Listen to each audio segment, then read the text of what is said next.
Hey, everybody. Thanks for joining today. Welcome back and welcome to a new edition of the show that I came up with this idea when I was riding bikes over the weekend. It is still game time. It is still a conversation with an impactful leader. But today I'm going unscripted. I asked, and I have the perfect person to do it with, my dear friend Lee Allentuck. Lee, thanks so much for joining. How are you? Thank Uh, you. I'm doing well, thank you. I'm so happy to have you here. And like I said, thanks for being my guinea pig. I have had this show for a while and I often think of how I can evolve it. And I think about like you, I'm paying attention to how consumers and business people are operating. And it just seems like people really want authenticity more than ever. And while I pride myself on being authentic all the time. I know that when it's unscripted, like when we have our calls, folks, Lee is awesome. He one day invited me to have these, I don't know, bi-weekly or monthly catch-up Yeah. calls. And they're so awesome. And I often think, gosh, if I would could have recorded that. And I say that sometimes with other people. So I have the privilege of being able to do this because you're a dear friend of mine and you're Yeah. so authentic. And so, but give folks a little bit of context just to help kind of set the stage as people are understanding the things that we'll talk about. I think of you, I think of innovation, marketing, product strategy. You are doing your own thing. You have your own company. You've worked with some of the most, I don't know, impactful. I don't know if that's the right word. Lego, Hasbro, on and on. Yeah. So give people an idea of what you do on the daily. Yeah. Well, thank you. First of all, that was a beautiful introduction. I'm going to share this with my mom so she finally knows what I do. Um, Um, yeah, I've been doing brand marketing and product innovation pretty much most of my career. I started off doing sports and entertainment PR and then really got into brand and brand marketing and it's the thing I love because it goes back to what you were saying about authenticity, right? It's a brand needs to be authentic. It needs to connect to its audience in a real and honest way. And so that's why I was drawn to that. And for the last 20 years or so, I've been working in the toy industry, toy and game industry, creating innovation, working with talented creatives and inventors and things like that, and just trying to find the next big thing when it comes to play engagement and play experiences. So it's a fun thing to do. It's a fun thing to talk about with people because everybody can relate to toys and games. But I don't know if people quite get what I do. I don't even know if I get what I do most of the time. So, That's yeah. okay. I don't feel as bad then because I swear my sister, we're very close, but she recently said to me that it was only since I moved back to Michigan and I'm around her more and I'm doing some consulting on her business. She's like, I really never understood what you did. Yeah, true. It's true. And it's like I have the same problem with my family and they're like, "Oh, how's business?" I'm like, "Oh, it's up, it's down, it's good." And like, "What are you doing?" I'm like, "I'm looking for innovation." And they're like, "What the heck does that mean?" It's like I'm looking for new ideas. It's like, Yeah, my one brother, he's a landscaper. Another brother is he's in printing. So it's like you very much understand those worlds. right. But when you start talking about, brand marketing or strategy or, inventor relations is what I always say. Yeah. People don't necessarily quite get it. And it's actually hard to sell it in as a concept to potential, clients too, Yeah, yeah. So, well, speaking of that, what's going on with you with your clients? And I think last time we talked, you were closing some new stuff. It's I've got a great client in Blue Marble. They're a toy company out of Oregon. They have the National Geographic license, so I get to say that I make toys for National Geographic and things like that. So it's So really cool. cool. Very STEM focused. Uh-huh. Very fun experiences that teach kids and helps them find their passions in those worlds.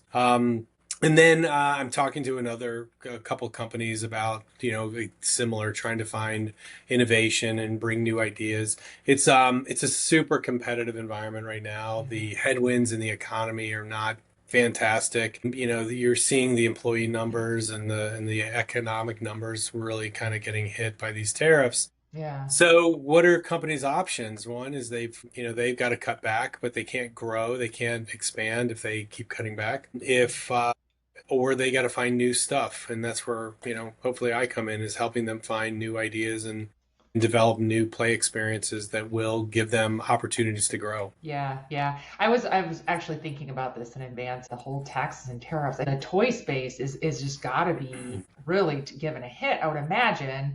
And I actually talked to someone yesterday who wasn't thinking about this impact of it, offshore talent. There was someone who was working out of Costa Rica, and then someone else working in the Philippines, and now they're having to absorb a 40% tax on what they would be making. So and I hadn't, Yeah. as much as I think about the impact, I hadn't thought about like that layer of it. Yeah, it's and funny is that your brand is SLG Impact, so we should Yeah, think about that, right? exactly.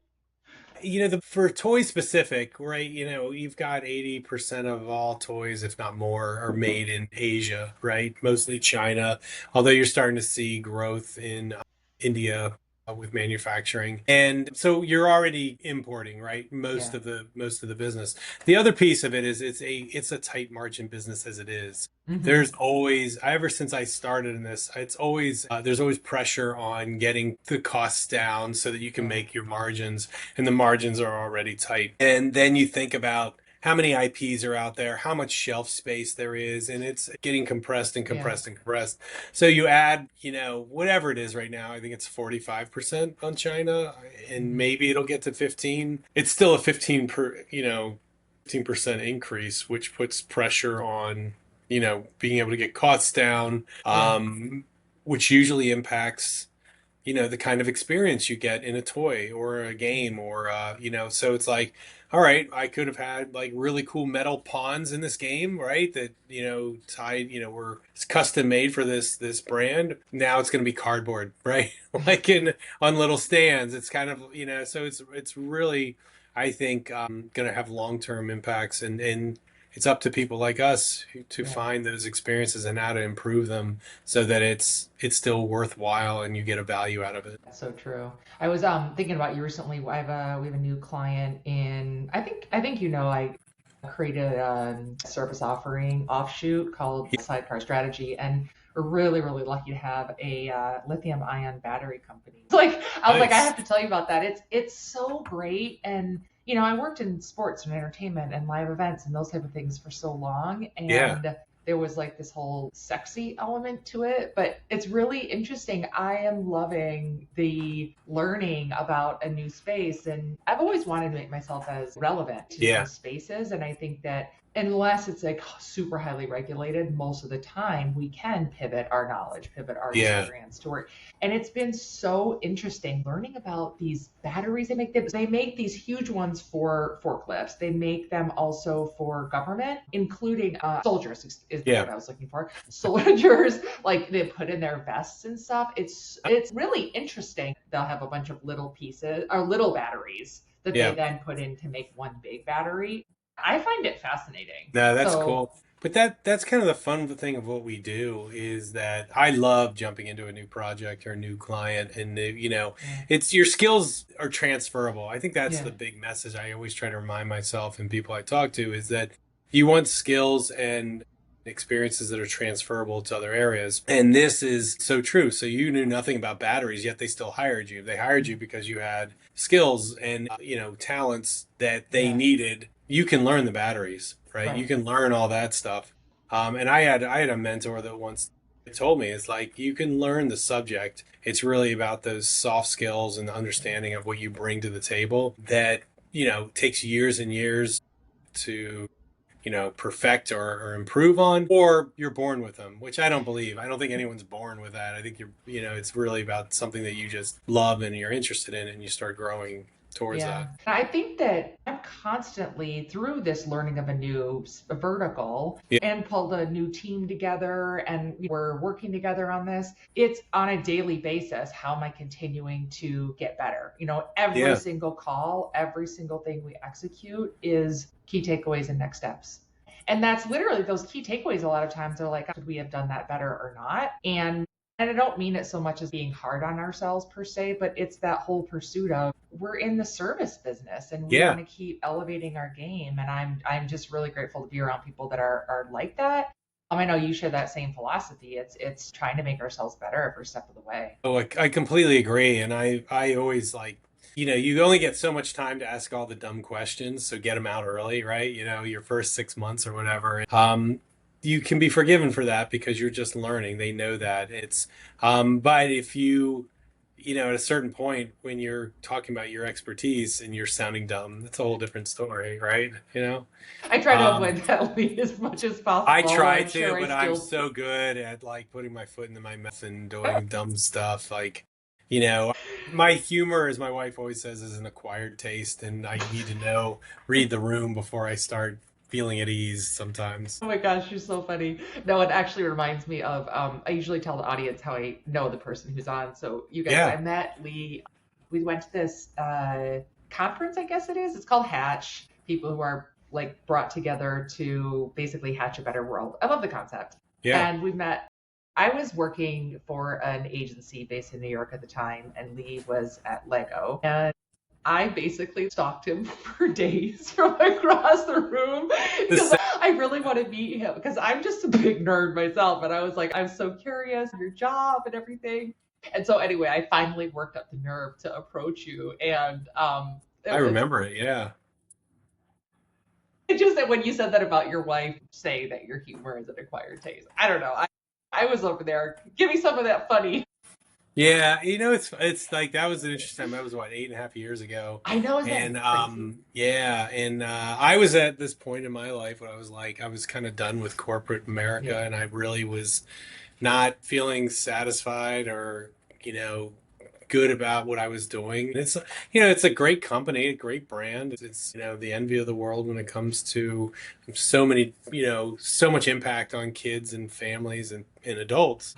But I wasn't feeling it at that point. I was feeling like, God, I'm like kind of done with this. I've been there over 7 or 8 years and I just was dissatisfied. And going to that Hatch thing was sort of like the ignition that I needed to kind of like, all right, let's break out and do something that's a little more fun. So I've been doing it for 8.5 years on my own, working with companies, and there's definitely ups and downs.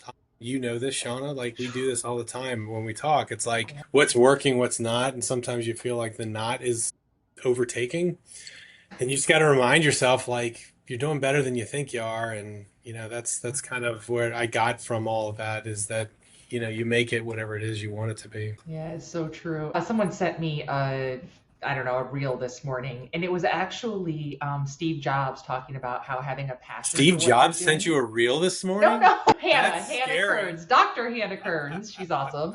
She sent me this reel. So in this reel, he was talking about how when you're running your own business, when you're trying to, do something in a big way, it's Yeah. really freaking hard. Like it is so hard every day Oh, to keep your foot on the gas, but knowing when to pull back, all the things, keeping yourself yeah. motivated. To your point about, we talk a lot about are things going well, what's not, and we literally get more no's than we get yeses. And you can very quickly So sink true. into the like, It's not even no's though. It's no, like oh just yeah, hurry up and wait, right? It's like I've had so many people reach out to me of like, "Hey, I want to work with you." And I was like, "Awesome." We talk, I do a proposal. oh, I say, "Where can we get?" And like it's like no cricket, response. oh No. And then no. I'm like I become the annoying person because I'm like, "Do you still want to do this?" And nothing. And Yeah. then it's like I don't have the money or I don't have the time frame and it's like, "Well, why would you reach out?"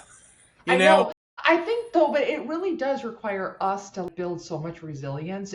All the time that we are not getting that yes, or we don't get that answer, all the time we get Right. ghosted. It's just that learning over time to stay focused. And there's an element, I had someone on here one time, Brian Baslow, and he talked about there's a level of like insane confidence that you have, or irrational confidence. Irrational confidence is the Insane is thing. probably accurate too. Insane is So probably, but this is what Steve Jobs was saying is that like the sane people quit yeah. when something is so hard to keep going back to every day. Most people you're just going to quit, but there is something where you're like, oh well, here I am again, and Yeah. you just keep going. And you wrote a really great email recently that I'd love to talk about being on a team and about missing being on a team and the Yeah. importance of that. But part of that is how do you create a team? If you don't have a team and you're not Yeah. going to, then how do you create that in your reality? And I Yeah. think this is part of our catch ups once a month is a version of a team. It's support, it's like mindedness. It's so helpful. Yeah, that's why I do these, and I'm glad you feel that way because I always there's always a balance of like being annoying and like trying to constantly be in people's lives and be a part of it in a way that is supportive, or it impacts me just as much, right? It's like I need that positivity and that reinforcement. Yeah, I saw my wife and I went and saw F1 a few Oh weeks yeah. ago, and it was one is amazing movie. Loved it. Like it was like God, I haven't been in a theater in so long. It Oh, was I nice to haven't either. actually see a popcorn movie, and like it was brilliant. Good acting, good Oh, good. storyline. I don't know how realistic it was, but the other piece was like the music was fantastic too, Oh right? But it was just about like how a team you can get and succeed because you're on a team. You're all doing your part. No matter how small that part is, you're part of that. And I actually left. I was leaving the theater and I felt a little down, and my wife had the same reaction. It was like, I miss being on a team. I miss having a team.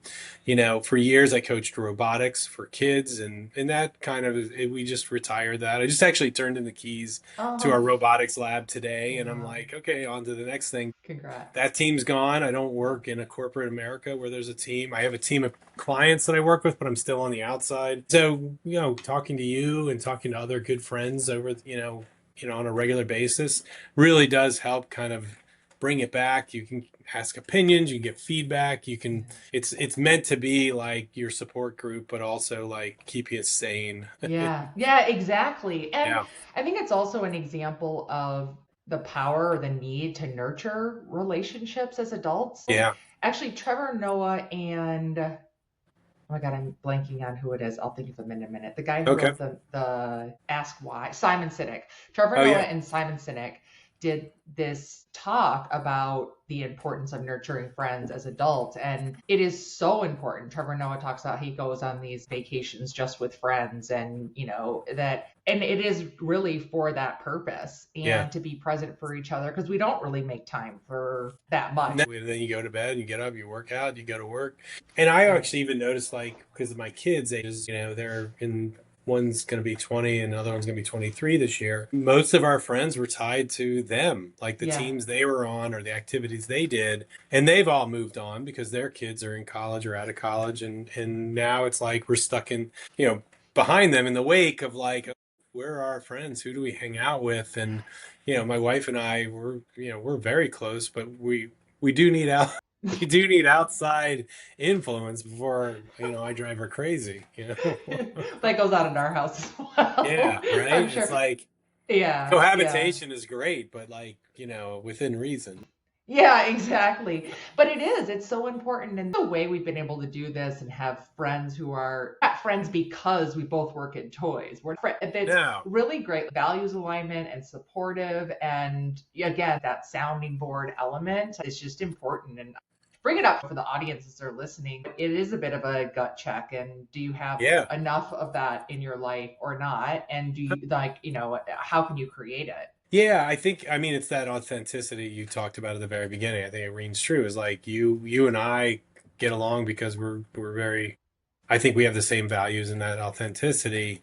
And you know what? Like people that I don't have that same sort of connection with, I don't talk to on a regular basis. And maybe that's good or maybe that's bad because you do need a little friction to grow and push yourself. But I do have those. Like I have those in my life. But why do you want to like in this day and age? Why do you want to spend so much time with friction? No, it's funny you say it, but I thought of someone this morning Yeah. who I've distanced myself from. And part of me is like, oh, maybe I should, air quotes, should reconnect. Because there was no Yeah. real reason, no real negative moment. But at the same time, it's like, well, did it actually feel like a Symbiotic relationship. Yeah. exactly. I was going to say mutually Yeah. beneficial, which is Yeah. not what I meant.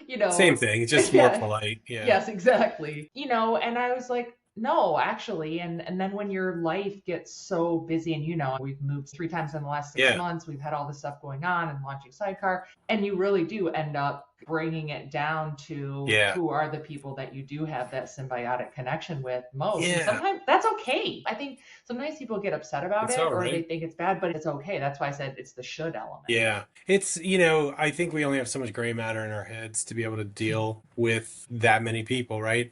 I always tell my kids, like, you don't need to be friends with everybody. You can be friendly with everybody, but you don't need to be friends with everybody. You need your core team, your group, 3 to 5 people, 3 to 5 great friends that are there for you when you need them and you're there for them. The others, yeah, you can spend time with them. You can like connect with them and do, activities with them, but you don't need that. It's too complex because then you're like, you're spread so thin, you're not getting really great experiences. You're not building real friendships. You're kind of like, an afterthought, at times. You're kind of not on the main list of invites to go do fun stuff. And that's really hard, for a kid to accept. It's like, I want to be friends with everybody. It's like you only need 3 to 5, like 3 to 5 great friends and people that you want to be with for a long time. There's other groups you can be part of, absolutely, but that 3 to 5 is the ones you keep coming back to. Yeah, you said a nicer way of saying what I say, which is I'm not for everybody and everybody's not for me. Of course, I didn't invent that, but it is No, really yeah, true. Sometimes if I just dial it down to the sheer basics of it, then I'm like, yeah. okay, then I don't have to feel hurt if I don't get invited to this or that. Or No, I listen. I think I've always felt like I'm on the outside looking in of every group, right? And you do. it's like, I think it's just I don't know, it's the Jewish guilt or whatever, but it's like always felt like I'm looking, like watching everybody else have fun. And then like I found out like, no, they're not having fun. Oh, They're looking at us, right? Like the same way. It's like it's and I think like post COVID or whatever you want to say is like I think everybody is they kind of pulled back. I think they're what I like to call armadilloing. They're curled up in a ball and like waiting for all this madness to kind of pass over. It's hard because you feel like people aren't being responsive or people aren't calling. You text them, "How you doing?" No response. You send an email, no response. And you can't take it personally. Maybe they meant to send something and they just got lost track, or maybe they I don't know, like it went into their junk mailbox, or it's like maybe they're just really bad at responding. Like who knows? I've had to think of that when I've sent things out when I was announcing Sidecar and things like that, where not to automatically assume that if I didn't hear from someone, not to make up any story about it. I have no idea what You always happened. jump to me, right? They're mad at me, and I'm so guilty of that. I always laugh at like and always feel like a kinship. I always thought I was a Jerry, but I'm more of a George from Seinfeld. Oh, And where I always thought I was the funny guy and like, was the main plot. I'm actually George. I'm the side character, the neurotic guy. And he had a line that his superpower was always that he knew when somebody didn't like him. oh, And I always felt like that was my superpower. I could always tell when oh. somebody didn't like me. And that unfortunately like grew too big where it's like nobody likes me. Oh, I know. But we really can like make up these stories when we feel uncomfortable in situations and we're just Yeah. like and I think it happens. I was talking to someone the other day. Her name is Cleo. I met her on LinkedIn. She's awesome and she actually has a background in relationship therapy, relationship psychology, or she's done some therapy in Okay. her career. And I said, do you have any idea how valuable you would be in business today, helping people Oh my navigate gosh. relationships? It's an art and it is a constant practice of Yeah. so much of not reacting, pausing, not making up stories, Yeah. clarifying. But it's hard. It's hard work. It's like the movie Mean Girls, right? It's Oh, like yes. everyone's having a side conversation, and if you're not in that conversation, odds are they're talking about you, and that's what goes on in your head. And it's like, yeah, I totally agree. I think, I'm guessing 95, 99% of the time you're not even in that conversation. Like they're not even talking about you. Like it's nothing to do with you, but your world is all revolving around you, and you're like, oh my Yeah. God, they must be talking about me. Yeah, Totally. It's a we just have this tendency to think that we're more important than we are, or that's yeah. probably not the right way to say it. Doesn't sound No, nice. I used this the other day. I think I was talking to my daughter and I said we were talking about something like this and somebody hadn't responded or something like that. And I Oh, was reminded of when I was in college and I forgot to call somebody back, a girl back. okay. And I was like, "Oh my God, she's probably crushed. She's probably really mad at me." And like this is the head, like she's probably really mad at me. And my friend goes, what kind of ego do you have that you think you not calling her back has ruined her life? Like, what is up with you? And like from then on, I was like, well, I guess I don't matter at all, which is not the right message either. But it was just like he goes, oh yeah, I'm sure she's like sitting by the phone crying because the great Right. Lee Allentuck didn't call her back. She's But it's probably so out funny partying with another guy, you know. when you said that it didn't come from a place of ego. You were, anyway, it's Try funny. to nice guy. That's what happens, right?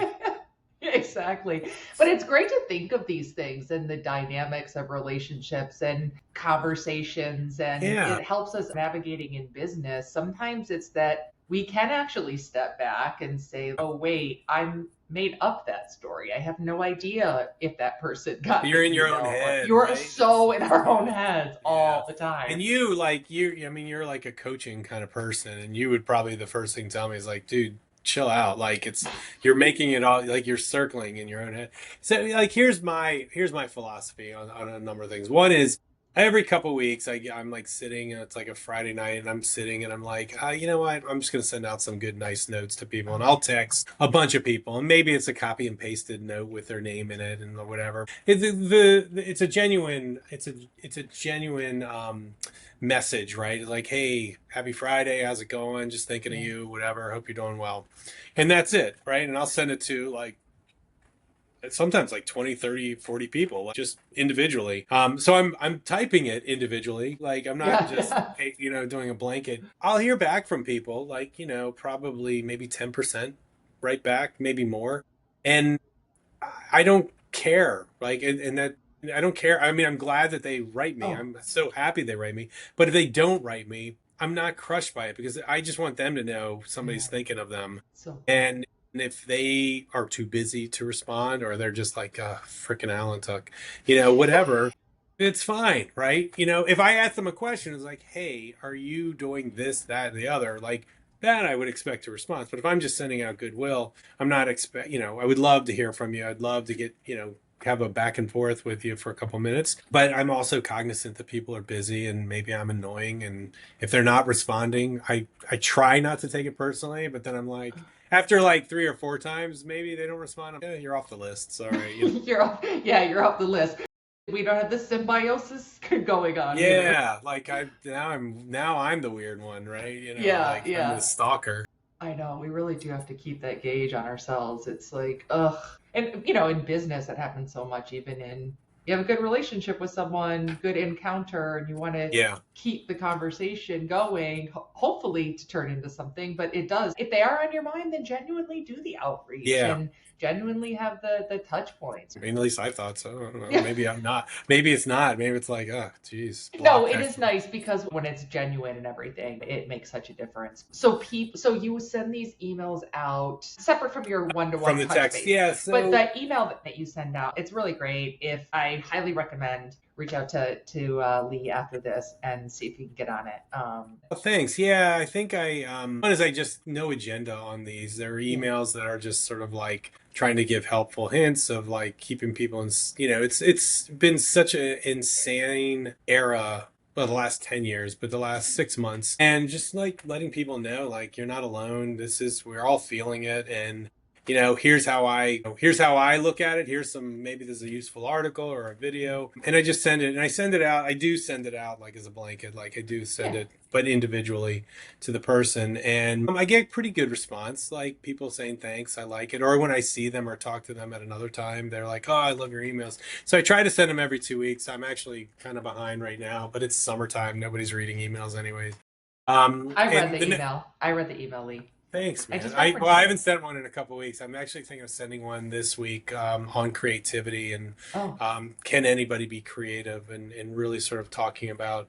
I've always wanted to be creative. I always wanted to be a creative person and be part of a creative team. And it's hard when you're not directly an artist or an illustrator, or a natural musician and things like that. I've always wanted to be those things, but I consider myself creative, but in a different way. And so I was trying to kind of pinpoint what it takes to be creative. How can anybody be creative, and what does it take? And, I don't think there's one definition for it. I think there's a lot of opportunities for people to be creative in their own right. yeah. I'm so glad you brought this topic up. I think about that a lot. I think about creativity a lot. I link it a lot to curiosity. Yes, absolutely. And I think there's too many times that creativity does get lodged in this vertical of designing things and Yeah, making things look pretty, because I think of myself as a strategic creative mind. I'm a creative strategist, however you want absolutely. to say that. Yeah, And for me, it's about the creative, game changing, word thinking, transformational ideas. Your world is yeah. innovation. That is creativity. And I think there's also the side of coming up with those ideas on your own. But, Hmm. you were talking about team. And as I referenced, your last email was talking about missing being on a part of a team. Part of creativity are teammates coming together and building off each other. Oh yeah. And which is the opposite of time, where it's someone who doesn't see possibility and they kind of push you away. And those people could mean well, they just may mean more pragmatic in nature, or Yeah.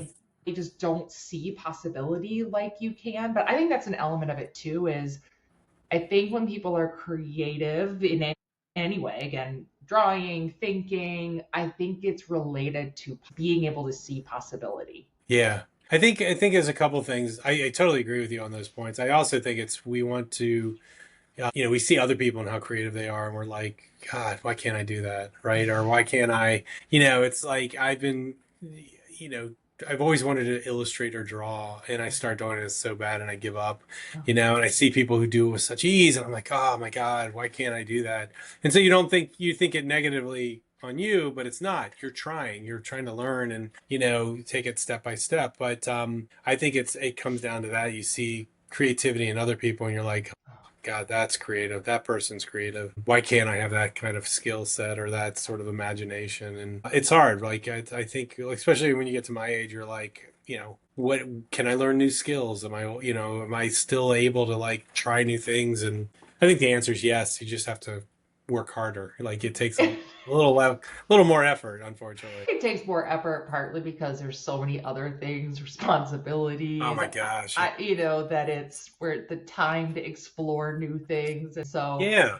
but Well, I let me do. ask you this. Let me Okay. ask you this. Like, if you could have any creative skill, what that you don't have now, what would you want it to be? Like, what would you want to do? Wow, that's a really great Yeah, thought. right? That's a really great thought. Creative skill. I would say from a practical standpoint, in the design space, Okay. whether that's designing literally for creative assets that I'm using in marketing, or even we just moved into this house recently. I think Yeah. today marks day 7 in our new house. Congratulations. And thank you very much. I have lots of creative ideas, but when it comes to how am I going to make the house look nice? On white walls behind you, it's you have Exactly. plenty of room to go. Exactly. But my niece came over the other day to help us move some things in, and Yeah. she just sees so much Yeah. possibility, and her mind is like about how to make it all happen and what should go where. And I I wish don't I have had that that. skill. I don't I have have that. I have practicality of like where do I put stuff that I can find it again, right? And stuff like that. I think I would want to be like an illustrator. I would love to be able Oh, to create and draw cartoons or oh, manga characters and things like that. But I also would love to be a musician, and do something cool there. But yeah. and I've tried many times to like pick up an Oh. instrument and learn it, and it gets frustrating, right? So it's Well, the opposite side, I have that experience in a non-creative space when it comes to technology and when it yeah, comes to polishing things up, the finite tinkering of things. I wish that I was better at those things. like yeah. Something happens with technology or something, and I'm John. I call my husband and Yeah, help, right. Yeah. and my brain just doesn't Or see a operate that way. need and invent it and then get rich Oh and yes, retire. Yeah, that's yeah. always the I plan. don't have that. I wish I Yeah. did, but you know, to your point though about problem solving and things like that, it's just I just use a different part of my brain, but that's so much of what I'm doing on a daily Yeah. basis. And I'm sure you do too with the clients that you're talking to. Sometimes we're talking to them and they don't necessarily know what problem they have. They don't, Now, yeah. or what opportunity you have, but our jobs are to be able to see it, spot it, create. Yeah. I think my creative side of it is I work with a lot of inventors and designers and engineers, and my job is to find like something that I think would be a hit, right? Or a good idea or a good concept or play experience. And so maybe that's my creative talent is being able to not necessarily create it, but be able to see like where this could go and what we could do. And it's not foolproof by any means. I've missed many opportunities, like really cool things that like went somewhere else and took off, or I've said this is going to be cool and it didn't, it flopped. So like it's not foolproof, and I like to think I'm batting better than I'm missing, but overall, like I think that's kind of my talent, and being able to see like how to improve it, how to make it better, that Right. kind of. But again, that's both, to me, that's both sides of creativity. Yeah, And there's an element of this. There's a gentleman who I'm friends with. I call him my OCW, Christopher Williams. And um he talks about the connection of courage. He talks about courage a lot. I think that being creative in the way that you're talking about, you just talked about spotting things, trying new things, risking a no, yeah, risking an air quotes fail. I like to recognize the amount of courage it takes. And yeah, I think it also really requires us to be aware of our gut and then trust it and then take the actions accordingly. And I think of those things all, they go yeah. together more than most people talk about. Yeah, I have two clients I could compare in that sense. And one is like bold. They're like, I love that idea. Let's go. Let's figure it out. And then the other one was very much like, I like the idea, but I'm more worried about it going to somebody else than me. Right? Like that was like the big concern. Like, are you showing it to somebody else? Are you like in talks with somebody else? Like, I don't want to miss the opportunity Oh, versus I'm going to jump on the opportunity. I'm going to go. And I think there's a big difference. Like, they're playing not to lose oh versus yeah. playing to win. And I Wow. think that's the big difference in business. And I think that it's hard, right? Everybody's been kicked, everyone's missed, everyone's failed, and you get sort of I don't know, sort of sensitive to that. You look at it from the sense of like, I don't want to lose again. It's gut wrenching, but at times you got to say, screw it, man. Let's do it. Let's go. I think it's a great idea. Let's hedge our bets, figure out how to make it even better, and go. Yeah, I just don't want to miss out on the opportunity. Like that's not a way to win. No, it isn't. And as you were saying that, it made me think about the big difference between moving from a place of strength or moving from a place of fear. Yeah, And so, whatever decision I'm making in my life, I really try to be aware of yeah, is am I doing something or not doing something because of fear or because of coming yeah, from a place of courage? I'm going to move from a place of strength. Maybe I'll feel rejection. Maybe I'll feel yeah. fear, failure. There's all those things. I have such a visceral sensory going on when I'm even talking about this. My I know. insides hurt thinking about holding yourself back. That's the other thing. I think that really ends up, we then are just creating limitations for ourselves and others. Yeah, completely. And I mean, you can put it in sporting terms, you can put it in any, it's like, the teams that win are the ones that go out and, go after it. They're aggressive, and maybe aggressive is the wrong word, but like I look at what I do, like I'm looking to do all these different things, writing, I'm looking to do maybe a podcast. And, it's like my problem isn't necessarily coming up with ideas of things to do. It's like getting them done, like kind of going to the finishing line, like, let's go, let's do it. I've got this idea. I want to go, and I'll sit there and overanalyze it to death. And then it's like, yeah, I missed that one. So it's like, it's sort of a balance, right? Like you want to hedge your bets that you don't fail, and plan it out. But you also, if you wait too long, you miss that opportunity. Yeah, which is a great kind of full circle moment related to having people in your life that can be Yeah. sort of checks and balances in these things. I Yeah, think absolutely. our conversations that we have to look at those things and how do I keep myself going doing something that's really fucking hard every day, I know. is by having people in our life. Yeah, sometimes it's hard to get up in the morning, man, and but it's funny. Like I remember working in corporate, and you probably do too. It's like getting up in the morning and like driving to work. Like there were days, like up and before Hatch. Like this, I gotta be careful how I say this, but there were like days I was like, if I drove off into the farm, like the ravine for a little, on the way to work, a day in the emergency room might be a better day than in the office, right? Like it's a horrible thing to say, but I was like, there were days I was like, I just can't do it. I can't go in. And I could probably have just said I'm sick, but Right. like that was the thought, right? It's like, oh no, the car broke down in a ditch. Oh well. Plenty of So, those days commuting in right. New York City where I was like, Oh my dear God, yeah, Lord. DC where I lived and here even. But it was like, so those days that we're on our own, we're doing our own thing. it's still easier to get up in the morning and go do something than that, right? And Yes, so 100%. so it's you just got to get up and like have a routine that gets you out of that funk because everybody does. Everyone's like, I'm too tired to work. I'm bored. I just want to go watch Netflix for a few hours or eat or have a coffee, whatever it is. Yeah. And it's partly because you and I, like you're working in your room by yourself, as I am, and you miss that camaraderie and going to the coffee bar at the Yeah. office or going out and getting a lunch. So a little bit of that, but also it's like, sometimes you're like, I wish I had more work or I had more things to Oh, do or I was inspired and that's just you gotta motivate yourself. You gotta find that thing that spark that gets you excited about getting up in the morning and doing stuff. And then soon it's like 5:30, call it a oh, day. Or yeah. it could be 3. Like you're on your own. Do whatever you want. 3 o'clock, Yeah. I'm done. I'm gonna go and walk the dog or make dinner or whatever. Keeping those things within reach Yeah. mentally are so important because there's days when we can think grass is greener and forget certain things. And then it's remembering, gosh, you know what?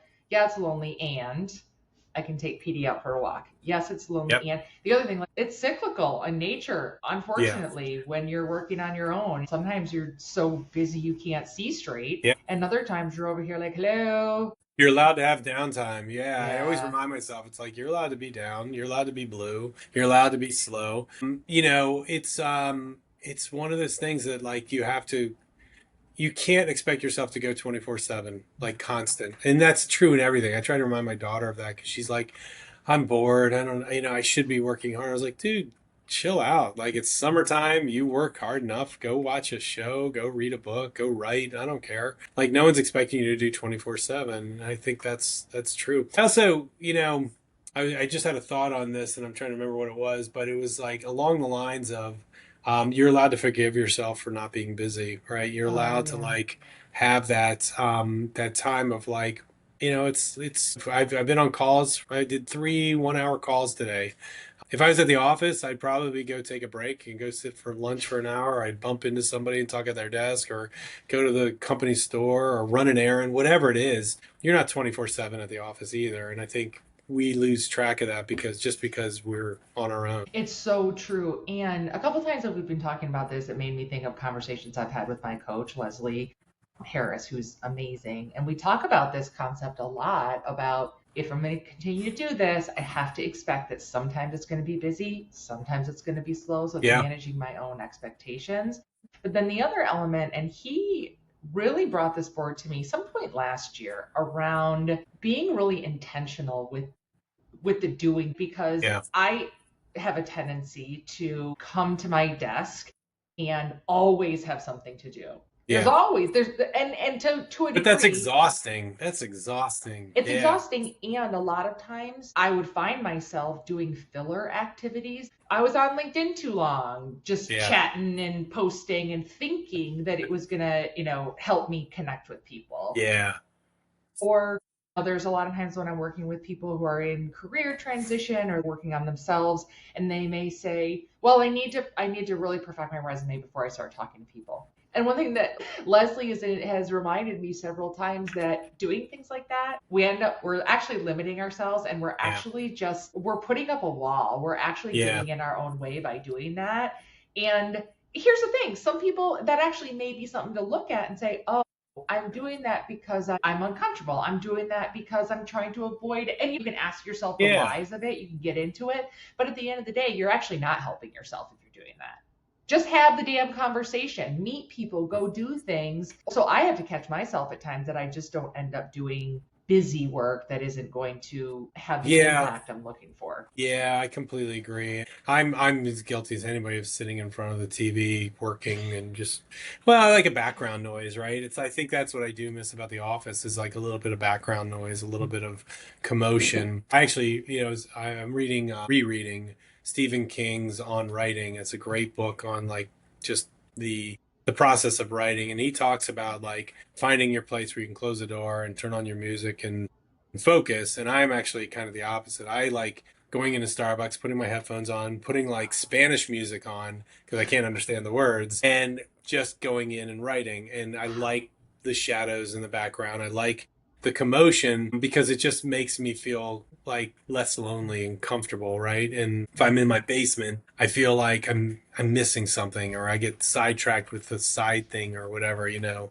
So it's like for me, it's like I do like the commotion. I think, but to go back, like the waking up in the morning, I think having a Oh, routine, getting up, working critical. out, or doing something that is going to get you like moving. Because I'll sit there and like, you know, like everybody else, scroll on my phone and or whatever for an hour, and then realize, shoot, I got to get up and I got a call in an hour. So I'll say to myself, like, you could go walk or ruck for an hour before breakfast, and you would be wasting your time anyways at home doing it, nothing. So why don't you go waste time rucking and like you feel good about yourself a little bit, you know? It is. I'm glad you circled back to that about having a routine for yourself. It's so important. Yeah. Sometimes that means just like you really have to put things in place, right? I did this for myself this morning. I woke up very early in bed thinking, oh, I don't really want to get up and all this kind of stuff. And then I thought about we created our no excuses room downstairs in the basement, which we've got our bikes set up if we're indoor Nice. That's riding and awesome. Yeah. screens and everything. And No I, excuses but room. but that I literally called it that because just to remind myself, I literally don't have an excuse. I Yeah. have it right down there. For Yeah. me, if I know if I want to be at my best, to your point, that's how I tick. Is that Yeah. I need that first thing, then I can do the other things. But I do think something's really interesting about what you were just describing about how you are able to actually thrive in that type of environment with the noise and the Like, yeah, the commotion. headphones. Yeah. Yeah. I'm glad you shared it because just to emphasize for people who are listening, really getting to know yourself, being aware of what works and what doesn't, and then Yeah. setting yourself up for success to have that around you. For me, I would want to go hide in the corner if that was me. Downsides though, like it's like if I'm in Starbucks, because we have one in town, right? It's a good Yeah. place to go. I could go to the library. I don't, but I'll go to Starbucks. And the downside is like I'm in a small town. I know Oh, so many people come in and they want to have a conversation with you while you're like in the zone, right? So it's my zone happens when I have like blinders on, yeah. dim lights, quiet. I don't want to hear anything. Well, that's when I become kind not a jerk, but it's also like I'll just like I'll do one of these, you know, I'm like Oh, you know, like I'm like head down. I'll even have a hat on and headphones, and I'll just do like that's it. you should get a sign Um, that says "Do not disturb." it's great though, like if you don't like the Unfriendly. person. Yeah, it's great if you don't actually like the person and you don't want to get in a conversation. If you do like the person, you know, maybe take the headphones off and give them a half an ear.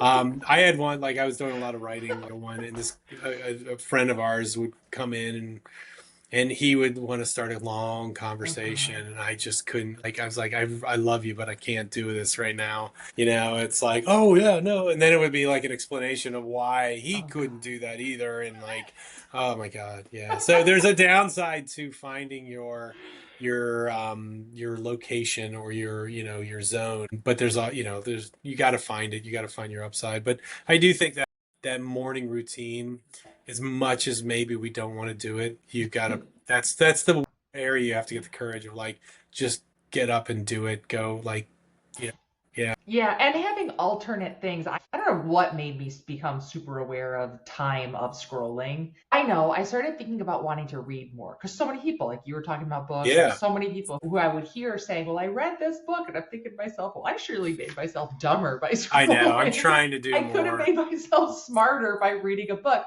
So part of what I did, I don't know, gosh, it's a long time. Well, I just had like my 899th day or something, but to practice my Spanish, and now I'm learning Oh, good for Italian you. as Yeah. well. And it's because I have put that in place to as an Do you have it alternate. marked in your calendar, like when to do it, or do you? No, I try to do it in the morning when I know it's a replacement of behavior. Yeah, So when I smart. would go to scroll, I'm like, oh, wait, have I done my Duolingo yet Yeah, today? We've had such a great chat today. I just appreciate you so much. And me too. this has been really fun and we touched on so many things. It is a practice of self-regulating and, you know, having the right people in your on your team that Yeah. you create. And so with that, I just want to thank you so much for being a part of my Thank you. extended team of best people. We'll chat next month. Right back at you, man. I really appreciate you as well. It's I got these people that I want to stay in touch with and want to help, and help me, and it's mutual. I guarantee that. Well, that's awesome. So thanks, everybody. Have an awesome day.